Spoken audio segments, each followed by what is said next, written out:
దేశీయ మొక్కల పచ్చదనంతో రాష్ట్రం కలకలలాడాలి. వన మహోత్సవంలో ప్రతి ఒక్కరూ పాల్గొనాలి. ఇది సామాజిక బాధ్యత.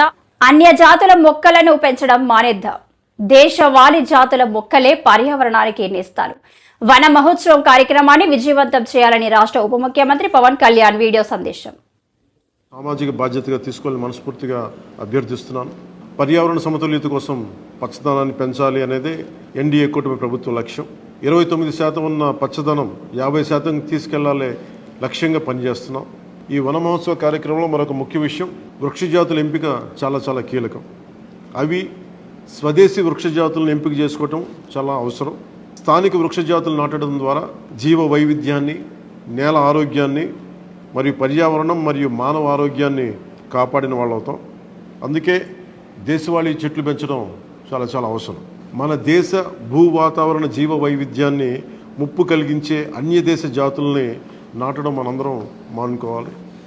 చూడటానికి మొక్క ఆకర్షణీయంగా ఉంది, మొక్క నాటితే ఏపుగా పెరిగిపోతుంది, నిర్వహణ ఖర్చులు అని చెప్పి ఎవెన్యూ ప్లాంటేషన్ పేరు మీద గత దశాబ్ద కాలంలో అన్య దేశ వృక్ష జాతులైన కోనాకార్పస్, ఏడాకుల పాల, మడగాస్కర్ ఆల్మండ్, ఆస్ట్రేలియా తుమ్మ లాంటి వృక్ష జాతుల్ని విరివిగా నాటేశాం. వీటి మూలంగా పర్యావరణానికి ప్రయోజనం కంటే కూడా ఆరోగ్యం మీద, భూగర్భ జల సంపద మీద చాలా తీవ్ర ప్రభావం చూపుతూ ఉంది.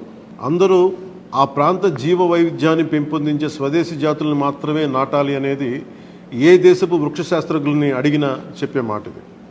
కానీ ఆ వాస్తవాన్ని విస్మరించి విదేశీయ మొక్కల మోసుతో రాష్ట్రమంతటా కోనాకార్పస్తో నింపేశారు. కోనాకార్పస్ అసలు మొదట పరిచయం చేసిన అరబ్ దేశాలే దాన్ని నిషేధించినాయి. ఎందుకంటే దాని దుష్ప్రభావాలు గుర్తించిన వెంటనే నిషేధించారు, తీసేశారు. మన దేశంలో తెలంగాణ, గుజరాత్, కర్ణాటక, అస్సాం ప్రభుత్వాలు కూడా వీటిని నిషేధించినాయి.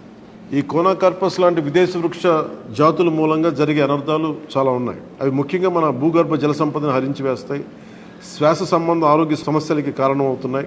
కోనాకార్పస్ ఎలాంటి వృక్ష జాతి అంటే పశువులు తినవు, పక్షులు గూడు పెట్టవు, కనీసం పక్షులు కూడా వాలవు. చెట్టుని చేమని ఆధారంగా చేసుకుని బతికే క్రిమికీటకాలు కూడా ఈ చెట్లు జోలికి రావు. పక్షులే దూరంగా ఉండే ఈ మొక్కల్ని మనం మోజులో పడి ఎందుకు వేయాలి అనేది కీలకమైన ప్రశ్న.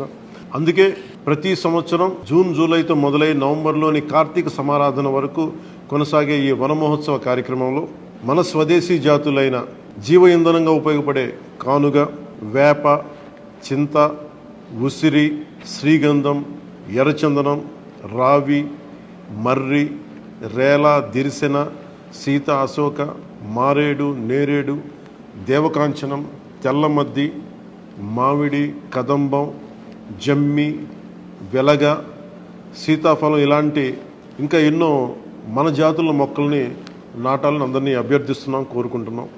29% ఉన్న మన పచ్చదనాన్ని 50% తీసుకెళ్లే లక్ష్యంగా చంద్రబాబు నాయుడు గారి నాయకత్వంలో కూటమి ప్రభుత్వం పనిచేస్తుంది. అందరం కలిసి పచ్చదనాన్ని పెంచుకుందాం, పర్యావరణాన్ని కాపాడుకుందామని తెలియజేసుకుంటూ